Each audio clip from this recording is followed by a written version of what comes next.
Olá, meus amigos, tudo bom? Olha, essa série está uma benção, não está? Você está ouvindo, aprendendo, estudando comigo sobre a verdade. E hoje o tema é maravilhoso. A verdade sobre o dom de profecia. Ou como alguns preferem, a verdade sobre o espírito de profecia. Prepare o seu coração, pegue a sua Bíblia. Você pode ver que eu tenho aqui 2 Bíblias abertas sobre a mesa, certo? E tenho também outras Bíblias aqui na minha mesa e aqui na minha estante. Tem várias versões de várias igrejas diferentes, enfim. Tudo isso para que a gente possa estudar melhor a palavra de Deus. E esse tema que é tão fascinante, eu quero começar lendo Apocalipse 12, verso 17, que diz assim, 12, 17. Irou-se o dragão contra a mulher, e foi pelejar com os restantes da sua descendência, os que guardam os mandamentos de Deus e têm o testemunho de Jesus. Esse texto revela as 2 características da igreja verdadeira. E a igreja verdadeira tem aqui nesse capítulo a primeira característica como a obediência aos 10 mandamentos. E a segunda como uma igreja que tem o dom, que tem o testemunho de Jesus. O texto fala, e tem o testemunho de Jesus. Quando fala dos mandamentos, você e eu sabemos que a Bíblia está se referindo aos 10 mandamentos que estão em Êxodo 20. Mas quando fala do testemunho de Jesus, a Bíblia se refere exatamente a quê? É justamente essa resposta que nós vamos buscar agora. Aqui em Apocalipse mesmo, capítulo 19, versículo 10. 19, verso 10. Olha só. Prostrei-me ante os pés do anjo, ou ante os seus pés, para adorá-lo. Ele, porém, me disse, vê, não faças isso. Sou conservo teu e dos teus irmãos, que mantém o testemunho de Jesus. Adora a Deus, pois o testemunho de Jesus é o espírito de profecia, ou o dom de profecia. É interessante esse texto porque Apocalipse 19, 10 explica o que está em Apocalipse 12, 17. Enquanto o 12, 17 fala que a igreja verdadeira, ela guarda os mandamentos de Deus e tem o testemunho de Jesus, esse aqui do capítulo 19, versículo 10, deixa bem claro que o testemunho de Jesus é o dom, é o espírito de profecia. Isso significa, sabe o quê? Que a igreja de Deus teria esse dom de profecia. Na Bíblia você encontra vários profetas. Deus levantava um homem ou uma mulher para ser o seu profeta, ou para ser a sua profetisa. Ou seja, quando a Bíblia fala em profeta, a Bíblia se refere a quê? O que é um profeta? O que é uma profetisa? É uma pessoa consagrada, usada por Deus como um canal de comunicação com as pessoas. Ou seja, o profeta é como se fosse a boca de Deus. Isso é importante. E a igreja verdadeira teria, então, esse dom de profecia, como diz Apocalipse 12, 17 e Apocalipse 19, 10. Agora é importante também você saber que surgiriam falsos profetas. Assim como a Bíblia fala do verdadeiro profeta, a Bíblia fala do falso profeta. E quando você vai para Mateus 24, 24, a Bíblia Sagrada chama a atenção para os cuidados que devemos ter quando se trata de falsos profetas. Veja aqui, Mateus capítulo 24, versículo 24, diz exatamente assim, porque surgirão falsos cristos e falsos profetas, operando grandes sinais e prodígios, para enganar, se possível, os próprios eleitos. Ouviu? Então, a Bíblia diz, nos últimos dias surgiriam falsos profetas. Veja então, diante disso, qual é a orientação da palavra de Deus. Aqui em 1 João capítulo 4, verso 1, diz assim, amados, não deis crédito a qualquer espírito, antes provai os espíritos se procedem de Deus, porque muitos falsos profetas têm saído pelo mundo fora. Veja, esse texto chama atenção para o cuidado que devemos ter. Não acreditemos em qualquer profeta, temos que provar para ver se o profeta é verdadeiro ou falso. Sabe quando a dona de casa ou o homem está preparando um almoço, ou um jantar, ou uma refeição? Você prepara, aparentemente está bonito, está cheiroso, mas você tem que provar essa comida. Quando você prova, você sabe se aquilo está ou não está de acordo. A Bíblia diz, não acredite em qualquer profeta, mas prove, faça uma prova para ver se esse profeta ou essa profetisa é de Deus, é verdadeiro ou é falso. Entendeu? Agora, o detalhe aqui, para você entender, é o seguinte. A Bíblia Sagrada, quando fala de um profeta, dá características para você saber se é verdadeiro ou falso e também mostra qual é o estado de um profeta em visão. Na hora que ele está tendo uma visão, qual é o estado dele. Então eu quero ler isso para você aqui em Daniel capítulo 10, livro do profeta Daniel, está bem aqui, capítulo 10, versículos 16 e também o 17. Olha só o que diz o verso 16.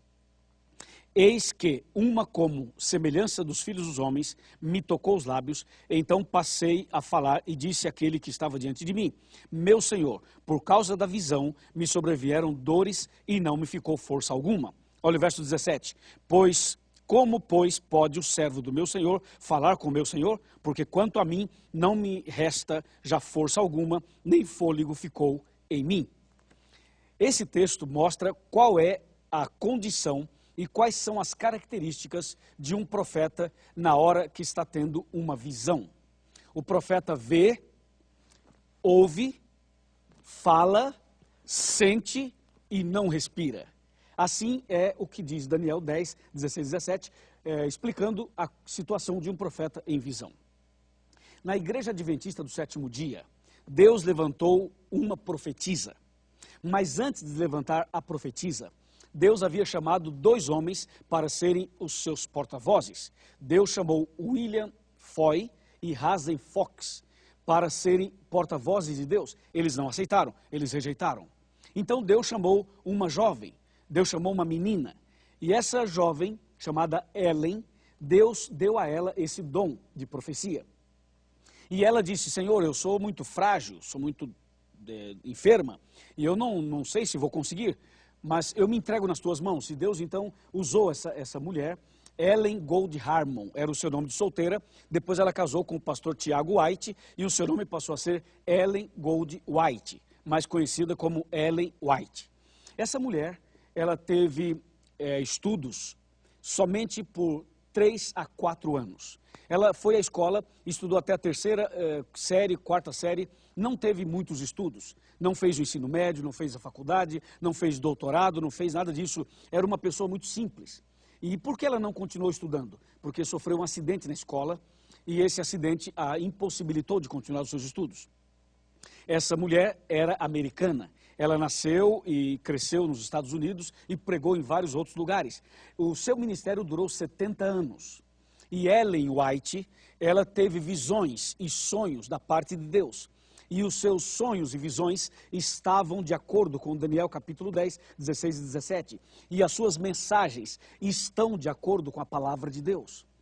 Ela morreu em 1915, mas durante os seus 70 anos de ministério, ela escreveu 80 livros, teve mais de 2.000 visões e sonhos, escreveu mais de 100.000 páginas à mão, e ela escreveu sobre vários temas. Ou seja, essa mulher foi realmente usada por Deus, e é importante você saber que os livros dela não são uma Bíblia à parte. Os livros dela são como um comentário da Bíblia, uma forma de você entender a Bíblia. É como se fosse um estudo bíblico para que você pudesse então entender a palavra de Deus. Agora, eu quero te mostrar algumas das obras que Ellen White escreveu. Ellen White escreveu vários livros, como já falei, cerca de 80, e teve mais de 2.000 visões e sonhos. Você talvez, durante toda essa série, já percebeu que eu tenho aqui no meu escritório, na minha estante, vários livros. Não são todos de Ellen White, aqui tem livros de outros escritores, de outras igrejas, inclusive. Mas eu quero mostrar para você aqui vários livros que Ellen White escreveu.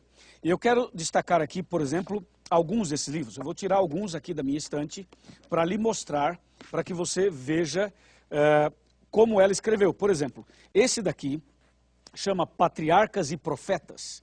E tem um outro aqui chamado Profetas e Reis.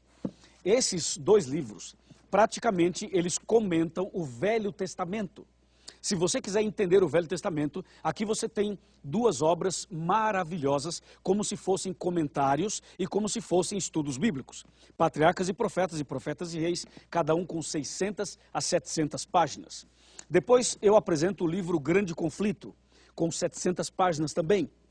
Esse livro explica a Bíblia de ponta a ponta, numa visão profética e numa visão também escatológica. Você tem depois esse livro aqui chamado O Desejado de Todas as Nações, que ganhou prêmios em Roma, nos Estados Unidos, na Europa, como sendo o livro que mais comenta com perfeição a vida de Jesus Cristo, a vida de Jesus. Jesus é o desejado de todas as nações. Tem mais de 700 páginas e é um livro extraordinário. E finalmente o livro Atos dos Apóstolos, que também comenta parte do Novo Testamento e da vida dos apóstolos. Olha só, eu te apresento 5 livros. Se você ler esses 5 livros, você estará fazendo como um curso de teologia.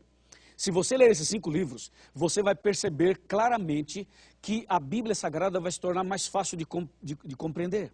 Só que além desses 5 livros, eu quero que você saiba que ela escreveu sobre alimentação. Aqui está o Conselho sobre Regime Alimentar e também o livro Ciência do Bom Viver. São 2 livros sobre a alimentação natural, alimentação equilibrada, para que você possa ter mais saúde. E eu ainda quero apresentar mais um livro para você. Mais um livro que está aqui, esse daqui. Ela escreveu sobre finanças. Se você quer saber a orientação bíblica sobre finanças, leia este livro, chamado Conselhos sobre Mordomia Cristã. E, finalmente, ela escreveu também sobre educação. É fascinante tudo isso. É realmente impressionante tudo isso. Deus usou Ellen White como sendo sua profetisa. E Deus não somente usou Ellen White como profetisa, Ele usou outras mulheres do passado também. Eu poderia citar Uda, as filhas de Filipe, eu poderia citar Miriam, eu poderia citar outras mulheres na Bíblia que também foram instrumentos de Deus como profetisas. Então Deus, na verdade, quando Ele levanta a sua igreja, Ele diz assim: o meu povo é aquele que guarda os mandamentos e tem o testemunho de Jesus. E o testemunho de Jesus é o dom de profecia, é o espírito de profecia. E Deus deu a esta igreja, a igreja adventista, essa bênção de guardar os 10 mandamentos e de ter o dom de profecia, o espírito de profecia. Entendeu? Agora eu vou sentar aqui na minha cadeira e vou te contar um segredo. Eu quero te contar um segredo agora para você. Você já assistiu o nosso programa na TV Novo Tempo, a Arena do Futuro?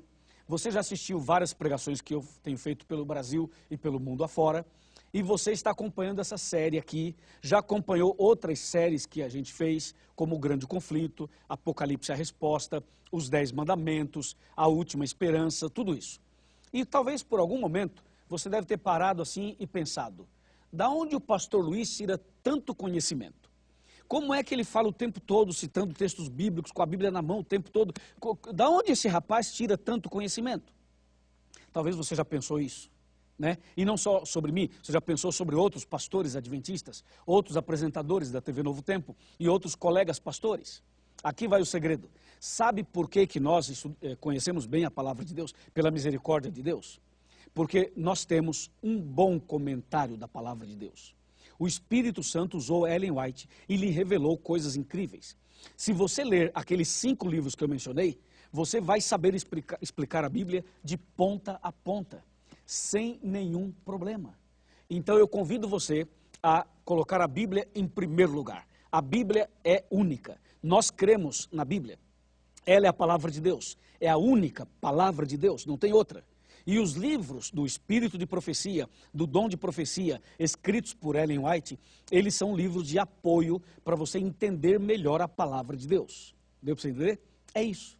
Então eu convido você a ler a Bíblia e fazer as suas pesquisas nos livros escritos por Ellen White. E você vai ser muito, mas muito abençoado. A Bíblia diz: crede no Senhor vosso Deus e estareis seguro. E crede nos seus profetas e prosperareis. Segundo o livro de Crônicas, capítulo 20, versículo 20. Tá bom? Ficou claro? Entendeu? Amém? Amém. Vamos orar. Querido Pai Celestial, obrigado porque a Tua palavra é uma luz para os nossos pés e a luz para o nosso caminho. Obrigado porque a Tua santa palavra nos mostra as características da Tua igreja, aquela que guarda os mandamentos e aquela que tem o testemunho de Jesus. Eu estou aqui para entregar cada pessoa que estuda comigo nas tuas mãos e também a minha própria vida, para que nós todos andemos na luz da verdade, na luz da tua palavra. Em nome de Jesus. Amém.